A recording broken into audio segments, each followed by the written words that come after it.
It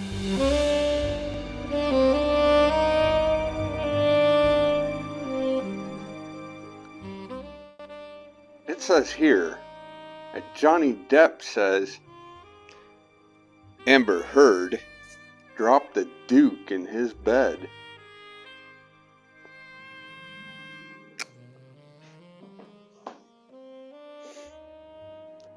Oh, Amber. That's not very ladylike.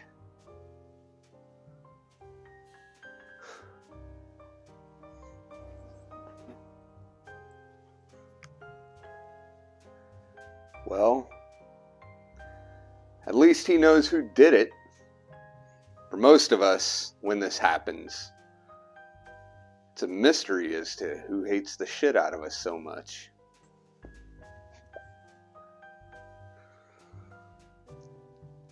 She ain't no gentleman, that one.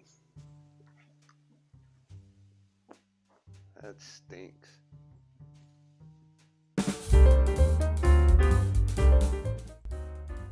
Good evening, friends, fiends, and phantom shitters. Welcome to this week's shit show, episode of Before the Mast, a show where I abuse my liver for your pleasure. I am Aaron Burks, your chaperone to the dumpster fire that is my intoxicating journey. Tonight, we're going to be drinking a classic, classically and classily. And then we'll talk about some of the shittiest experiences I've had in the service of our country. But first, let's talk about tonight's drink. The Manhattan is said to have originated in the early 1880s at the Manhattan Club for Lady Randolph Churchill, Winston's mum. Fascinating story, but nobody really knows the veritas of that claim. What is known is that the origins are in the mid to late 19th century. Making a Manhattan is kind of like skinning a cat. There's more than one way to do it. Over the course of the next 5 weeks, we're going to explore the principal variations: classic, sweet, dry, and perfect, culminating in the side-by-side taste test to see which I personally like the best. This week, we're making the classic Manhattan, mainly because a good benchmark to start with is the baseline, and because I'm currently not stocked with dry vermouth. Speaking of stocking spirits and wines, let's head to the Laka Laka Lounge for some inspirational inebriants. Hey, this drink is super simple, and major nuances lie in ensuring you get the ratios right. Show me the booze. For this drink, you will need rye, sweet vermouth, and Angostura bitters. Maraschino cherries. You will also need ice, a mixing glass, a bar spoon, and a chilled cocktail or coupe. Time to give this jump off the hoo-ha. In my mixing glass, I'm going to pour 2 ounces of rye whiskey. I'm using Jack Daniel's because it's cheap and effective. Rye is the traditional liquor for this cocktail, but it can be made with any whiskey. Irish, Scotch, Tennessee, Kentucky. Hell, Japanese if you're feeling wabi-sabi.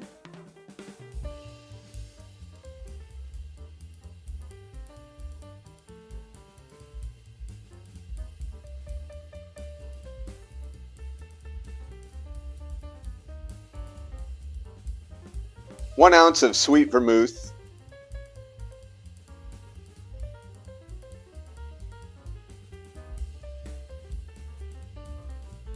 and 2 to 3 ounces of Angostura bitters.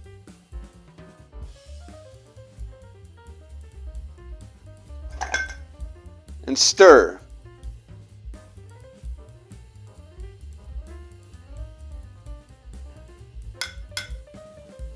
Now's a good time to produce your chilled cocktail glass.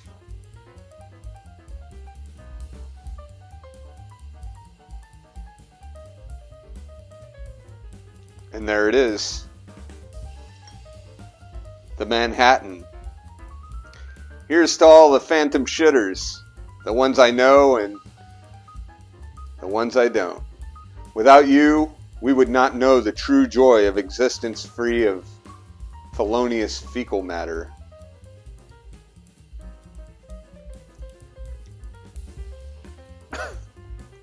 Well, this is definitely a spirit-forward drink. Definitely a sipper. I wouldn't dive into this like it's orange juice. Really, Manhattan is just a whiskey martini when you think about it. On the nose, you get the spiciness of the rye and earthy fruitiness of the vermouth.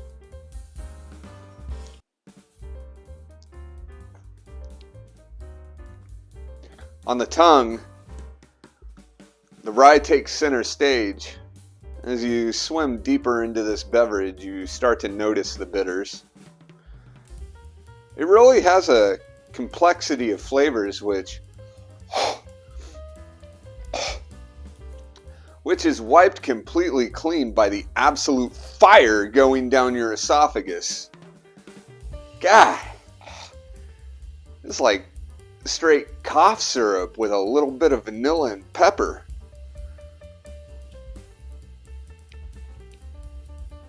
My aunt-in-law, is that a thing? My wife's aunt tells me to try slow and low rye, which I think I'll do for the following Manhattan episodes. Manhattan-sodes? Manhepisodes? Manhepisodes, we'll go with that. This drink would pair well with some sharp cheddar or a flamethrower.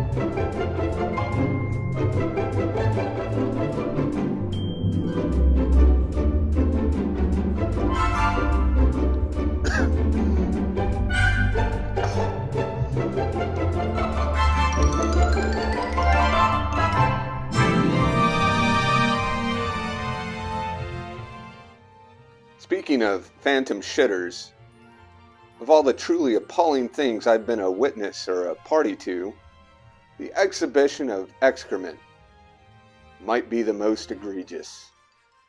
Sure, we've all done things that we're not proud of. But what most people haven't done is sewn up their poo in a pillow and peacefully placed it on somebody's rack because they're an asshole who has offended the sensibilities of an even bigger asshole.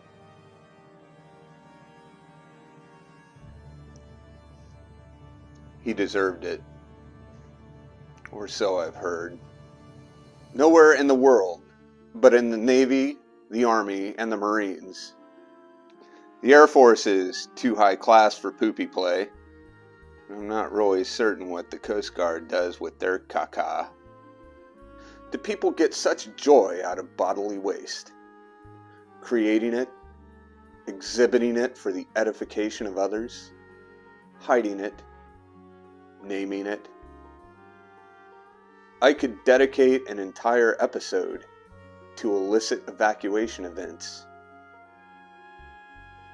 Well, I suppose that's what I'm doing. There are numerous terms that have been authored. Numerous terms have been entered into the lexicon. Terms such as dry dock. That's where you turn the water off at another guy's house, flush the toilet, and then drop a poo in the water-voided bowl. While this is gross, it's easily fixed. So it's a good prank to play on friends and family. No harm, no foul. Well, almost no foul. Floating dry dock. Remove the lid to the toilet tank. Shit in the toilet tank.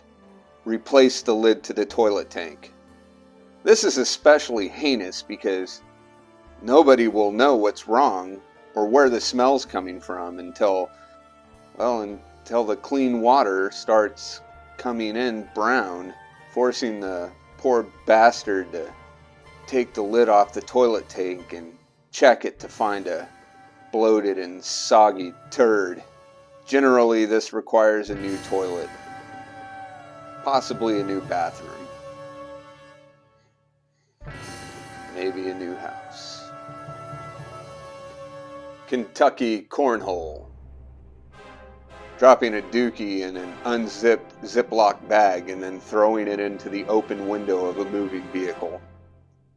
This is best done in the summer when it's hot. And then, of course, there's the absolutely deviant Blumpkin, Cleveland Steamer, Dirty Sanchez, Rusty Trombone.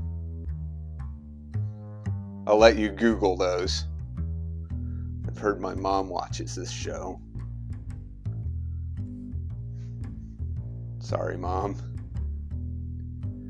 It seems that especially in the Navy, there's always at least one asshole on the ship who feels the need to play hide and seek with his poo. I think this is because there are so many little hidey holes. I've seen it once where a petrified poopy from God knows when or where was found by the captain conducting a DITS inspection. One time on my first ship, I went through Marine berthing as they were all being browbeaten by their gunny sergeant because a corporalite was uncovered on a heater vent. I hope the phantom who left that one was a corporal. Poetic. Of course, it's not all on purpose. The military diet lends itself to a regular evacuation of bowels. Hell, I once went a month out at sea without a poop. MREs are designed by the Army to fulfill your caloric needs while also rendering your bowels as inert as Mount Fuji. Firstly, it really sucks to have the urge to take a dump in the middle of a firefight. Secondly, should you encounter the worst, the Army wants to help you maintain your dignity by making sure you don't soil your uniform. Then there are times when your own poor decisions may lead you into the valley of the shadow of poo. Ah, yes. This brings me to the baked bean challenge.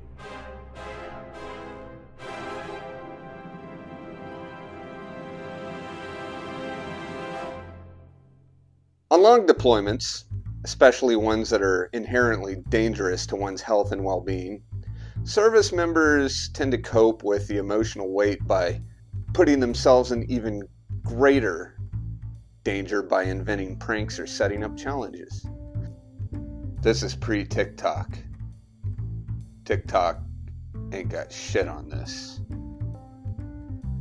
My team leader and I, we used to enjoy seeing what culinary delights would give us the worst gas and then testing it out on our squad leader while he was a captive audience on watch.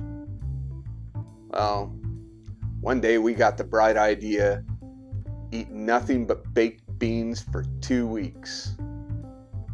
Breakfast, baked beans.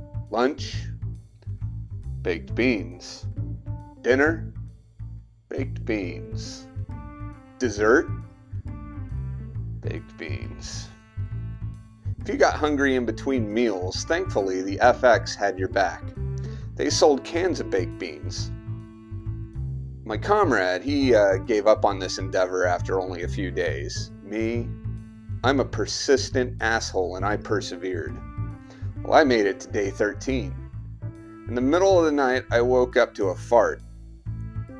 It was my fart. I just laughed and went back to sleep.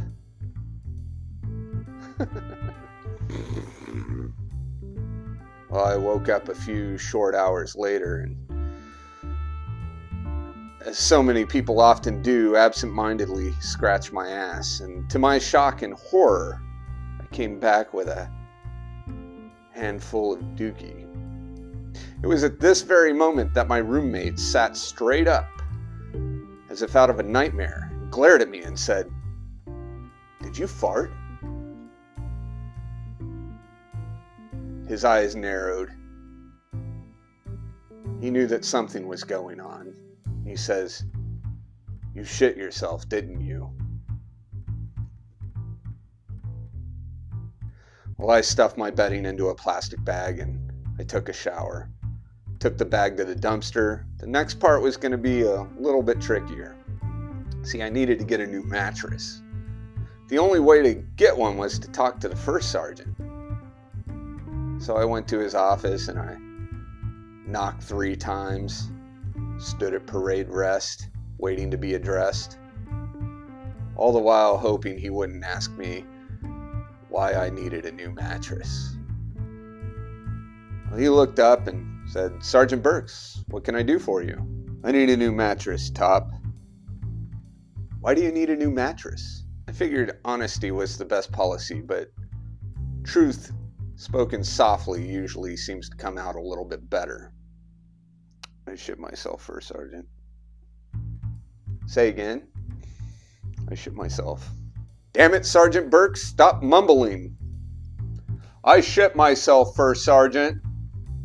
Well, that's when the commanding officer came running around the corner. "Did you just say you shit your bed, Sergeant Burks?"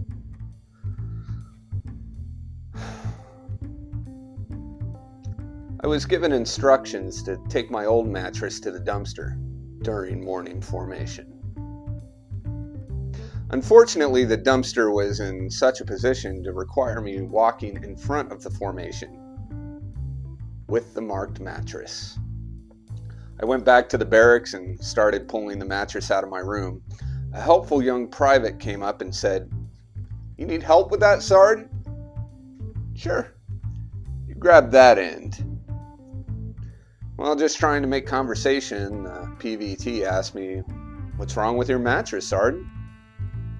"I shit myself." Gah! He dropped it and walked away. And there I was, walking the longest walk of shame in front of the company. Mattress on my back, shit stain up, past the snickering and laughing, gasping and gagging. A lesser man would have been destroyed. Not me. I own that shit. Literally. And that's when I earned the sobriquet, the Mad Shitter. It was on the radio. "Mad Shitter, this is Apache Actual, over." Hell, it was given as an award.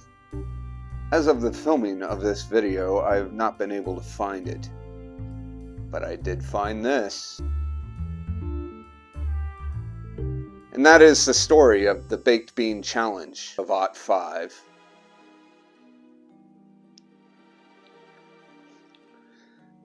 Now's the time where I would normally say something snarky about Amber Heard and her phantom poo.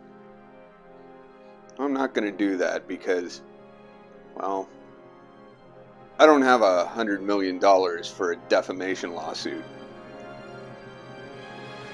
Frankly, that woman scares the shit out of me. Until next time, here's to Dame Fortune. May she always smile upon you, and may you avoid her daughter, Misfortune. Cheers.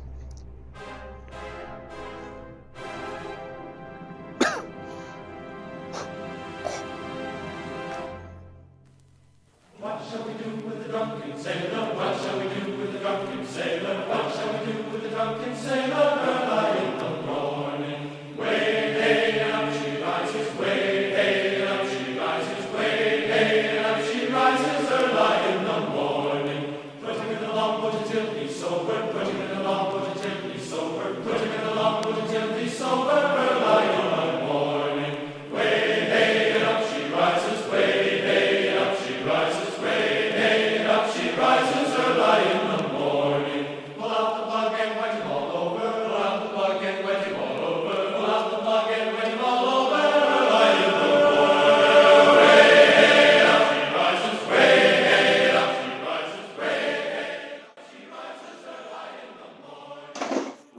this. Dropping a Duke in an